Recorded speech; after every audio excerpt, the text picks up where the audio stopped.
Good evening and thank you for joining us before we head out for spring break. I'm Renata Pena. And I'm Sarah Schlosser. A judge has found former Virginia Tech professor guilty of grant fraud. Biotech scientist Professor Zhang had a verdict including 1 count of conspiracy to defraud the government, 3 counts of making false statements, and 1 count of obstruction. Zhang resigned from his 12-year university job in 2017. After being arrested by the FBI, Zhang applied for money to pay for research that he had already completed, in order to use it for unfunded research work. Authorities say grants paid to the company reached $1.1 million. He had previously been celebrated faculty member in biological systems engineering here at Virginia Tech. The Virginia Tech Police Department, however, has recently released a statement regarding hidden cameras found in campus restrooms. Reporter Taylor Kelso has more. I'm here at Squire Student Center in front of one of the many public restrooms located inside the building. Since Virginia Tech recently found hidden cameras located inside the bathrooms, students are concerned for their safety. The Virginia Tech Police Department recently released a statement that the suspect was a student and admitted to placing the cameras in public restrooms on campus. The investigation is still ongoing. There is no information regarding where the cameras were placed. However, students have shared locations such as a dorm, the library, and Squire Student Center. I had the opportunity to sit down with James Halden, the Director for Peace Studies and Violent Prevention. Here's what he had to say. Of course, there's a lot of different reasons why the person could have placed the cameras there, ranging from a little creepy to a lot creepy. I don't know if it will have a lasting effect, but certainly at the moment, right? I mean, it feels, our privacy has been seriously violated. Student Jordan Hill is shocked by the discovery. It should be alarming because obviously people are out here just doing whatever they want, invading privacy, so you need to just be on the watch at all times, make sure your head's on a swivel. The Virginia Tech Police Department is still working to release more information. Reporting from Squire Student Center, I'm Taylor Kelso for Tech Tonight. For the first time in 5 years, a measles outbreak in Costa Rica could have serious implications for its citizens. An unvaccinated 5-year-old boy is suspected of reintroducing it to the country when he visited with his family in early February. Measles is spread through the air by a cough or a sneeze and is extremely contagious. However, Costa Rica has not had a domestic case of the measles since 2006, and the last imported case was in 2014. According to the CDC, the number of children under 24 months that are not being vaccinated is on the rise. This could have major implications for public health. Health is a battle for a young future star, Zion Williamson. Williamson is now facing an injury after busting out of his Nike shoe in a game. Let's head over to the media board with Camden. The Hokies just recently celebrated a huge win against the Duke Blue Devils, but all eyes have been on Zion Williamson, who's been sitting on the bench the past couple games. On Wednesday, February 20th, the Duke Blue Devils took on UNC, and Zion only got 32 seconds of play in. He busted through his Nike PG 2.5 PE shoes that retail for about $110. In the game, only 32 seconds in, which was a huge shock because the tickets were retailing for so much. Nike took quite the heat on this since they own about 90% of the basketball shoe market. The Nike stock opened Thursday, the day after the game, down 1%, and by closing on Thursday, down about 1.1%, causing the company to lose about $1.1 billion. Now, Nike's competitors have fully taken advantage of this, just like this Skechers ad here, playing fun on Nike's slogan, "Just Do It," with "Just Blew It" in reference to Zion's shoes. Nike released a statement saying, quote, "We are obviously concerned and want to wish Zion a speedy recovery. The quality and performance of our products are of utmost importance. While this is an isolated occurrence, we are working to identify the issue." Ladies, what do you have to think on this? With how big of a game this is, it's honestly crazy that something happened within 32 seconds. I know, I'm glad something worse didn't happen to him. All right, this past weekend, Virginia Tech hosted its Women and Gender Conference at the Inn at Virginia Tech. Reporter Katie Leeper has more from the event.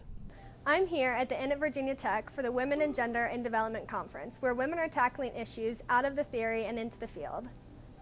This conference is an inclusive VT initiative of outreach and international affairs by the Women in Gender and Development program here at Virginia Tech. The conference includes keynote speakers, panelists, presenters, and workshop facilitators that will address gender equality, empowerment, intersectionality, health, nutrition, and much more. I had the opportunity to speak with an attendee who is a PhD student at Penn State. Honestly, I've been furiously writing down all these citations that people are putting into their presentations, and I'm really looking forward to getting back and reading more about all these different articles that people are citing and all this research that's out there. I really liked Dr. Faria's talk on whiteness. Sophia Gallardo was the organizer of the conference. Here's what she had to say. Well, we started organizing this conference in summer 2017, so it's been a couple of months. We have people from different universities. We had 33 different universities and almost 19 different institutions. I'm Katie Leeper for Tech Tonight. Back to you in the studio. Roanoke's local canned food drive, Construction, brings in more than 20,000 canned goods to Feeding America in the Southwest Virginia. Construction is a competitive event featuring massive sculptures built entirely from cans. Contestants use cans of food as their building blocks for the construction of these sculptures before they are sent off for donation. Groups spend all day assembling their projects before the judges award the prizes. The largest sculpture was a depiction of Roanoke that included the city market, the Wells Fargo building, and the Roanoke Star. This sculpture alone used 8,300 cans. The winners will be announced from this competition on March 9th. These sculptures will remain on display for tourists at the Taubman Museum of Art until they are donated to the food bank on March 17th. Today we have a very special guest joining us, engineering student Sammy Rocker, who was recently named one of Aviation Week's 2020. Sammy, thank you so much for joining us here today. Glad to be here. Very excited to hear about you. So tell me kind of how you first got started in aerospace engineering. Sure. Well, both of my parents are engineers, so kind of born and raised into it a little bit, I suppose. But my mom was an electrical and biomedical engineer. Dad was a mechanical engineer. Figured had to do something besides that. But I really wasn't sure exactly what kind of engineering I wanted to do until I came to Virginia Tech and just kind of saw the opportunities that the program here for aerospace has to offer and knew it was a good fit for me. Yeah, so what do you think you want to do with aerospace engineering? Of course, there's the obvious, go work with NASA and work on, everything to do with also I'm a current graduate student here, so I have kind of pursued the academia route a little bit, and I could definitely see myself eventually filling the shoes of some type of professor and coming back to academia. But my current plan is actually I'll be heading out to California for a full-time offer in July, and that'll be for a flight test engineering position at Lockheed Martin. Oh, so, okay. Yeah, it'll be a lot of fun. Yeah, I did see that you had internships with them before. How did that get started? Sure. So there was a program that was offered through my high school. I was in it was an engineering academy of sorts, and they had a lot of opportunities connecting with kind of industry giants in aerospace. So my very first internship with Northrop Grumman was kind of the Kickstarter. Once you get kind of one name on your resume, everyone else kind of follows suit. So it worked out very well, and obviously the programs that Virginia Tech offers kind of lends itself to getting good opportunities. Yes, of course. So you think being at Virginia Tech, was it your first choice for aerospace engineering? Yeah, well, I'm from Charlottesville, Virginia, so UVA territory, and while it is, I think, overall a very good school, grew up around it, the engineering opportunities at Virginia Tech are just very unique, and having parents in the industry of just engineering in general, both of them kind of know the reputation of Virginia Tech engineers and know how valuable it is. Yeah, so I bet they are very, very proud of you. Absolutely. All right, I'm very excited about this actually because it is Women's History Month. So having you, a woman on this show, of course,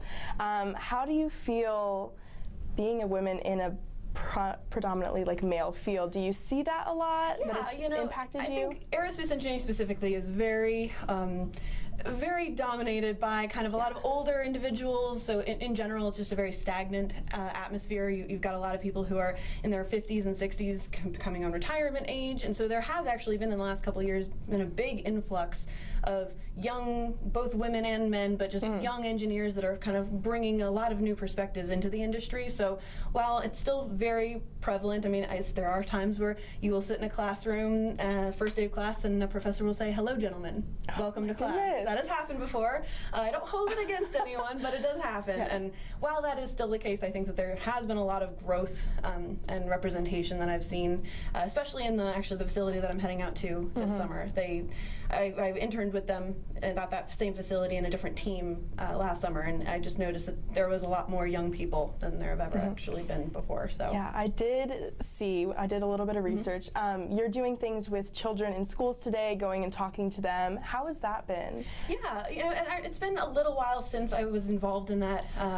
Through the Head Start community, which is for low-income communities, a preschool-style program. I got involved through the Honors College here, actually, during my undergrad, and so I spent multiple years kind of acting as a sort of teaching assistant in the classroom with 3- and 4-year-olds, which are the absolute cutest, and I don't know, it's nice to see that Virginia Tech in general tries to have programs like that engage the community, and I'm glad I was able to be a part of it. So, yeah. Speaking of mentoring them, who do you feel like would be like an inspiration to you, something that keeps you going, eyes focused on? Yeah, well, obviously besides my parents, who I definitely think are a big part of why I've been able to kind of accomplish what I've accomplished. I think there are a couple professors in the aerospace department that have been a really involved part. Dr. Pat Artis, who was an industry professional for many, many years and has since come back and become a professor of practice here at Virginia Tech, has been involved in the aerospace department greatly for a lot of students, not just myself. And then my research professor, Dr. Seidel, who he just has kind of encouraged me to push the boundaries on what I thought I could do.